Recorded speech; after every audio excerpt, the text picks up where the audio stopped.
So you spoke to Bruce Ohr yesterday.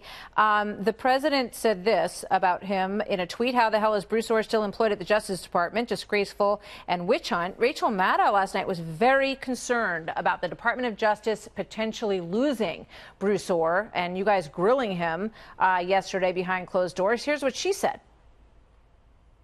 I don't know exactly what these targeted attacks by the White House and congressional Republicans will ultimately do to the capabilities of the Justice Department and the FBI when it comes to fighting things like Russian intelligence operations in the United States and Russian organized crime and Russian money laundering through American real estate. So Bruce Ohr was key to all that, and she's very worried that our national security will be in peril if you guys bully him and he ends up losing a job.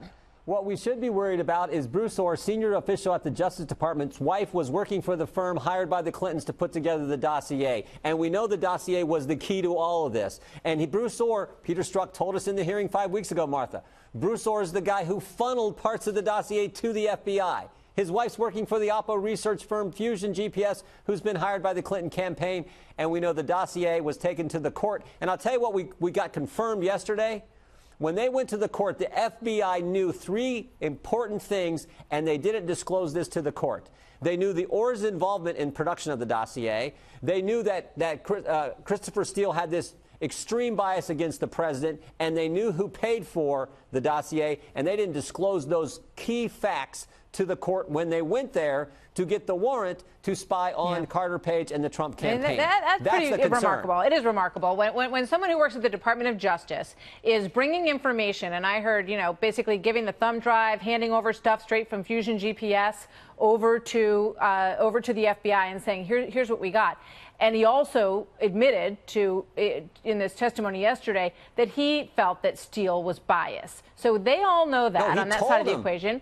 But then when they apply for the FISA warrant, they don't mention that. They don't include that part of, at least, you would say all, but a good majority of what they're basing the FISA warrant on is not, it hasn't been disclosed that the person who told them is very biased. Yeah, you and I go to court, Martha. We got to tell the truth, the whole truth, nothing but the truth. The FBI should have to do the same darn thing, particularly when they're getting a warrant to spy on a fellow American citizen, and they're doing so, I believe, to spy on the Trump campaign. That is as fundamentally wrong as it gets. Here's the other key thing that came out yesterday. You think about this.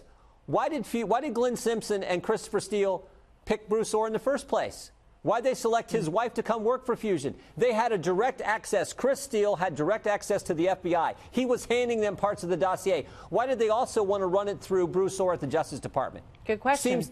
It seems to me to create weight and credibility behind a document that was completely false. If you can now go tell the press and tell other people, oh, a senior Department of Justice official is also talking about the dossier and also passing it on to the FBI, it gives it weight when, in fact, it was completely a uncredible, unverified document and a bunch of garbage.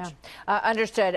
So the ranking members of your committee, Mr. Nadler and Mr. Cummings, put out a late statement today. They say, we can understand why Republicans are increasingly desperate to create a distraction and undermine the Department of Justice as a hedge against what the investigators might find. Your thoughts, and then I have one more question for you before I let you go. Desperate. Rachel Maddow and Mr. Cummings, Mr. Nadler need to look at the facts. Comey was fired. Andy McCabe lied 3 times under oath, faces a criminal referral, fired. Jim Baker, former chief counsel, demoted and then left. Lisa Page, FBI counsel, demoted, then left. Peter Strzok, deputy head of counterintelligence, demoted, then left. Sally Yates, fired. Bruce Ohr, demoted twice. These are the key people who ran these investigations. Tell me any other time you've seen a federal agency where that has taken place with the key people at the top who ran the Clinton investigation and who started and ran the Russian investigation. That's the biggest problem. And what we're trying to do is get the answers and the facts so that you can report them to the American people and the American people can fully understand just how bad it was at the top of the Justice Department when this happened. All right. Let me ask you one more thing. You mentioned Sally Yates. We get a lot of questions about her potential role. Bruce Ohr worked for her. We know that she signed one of those FISA requests.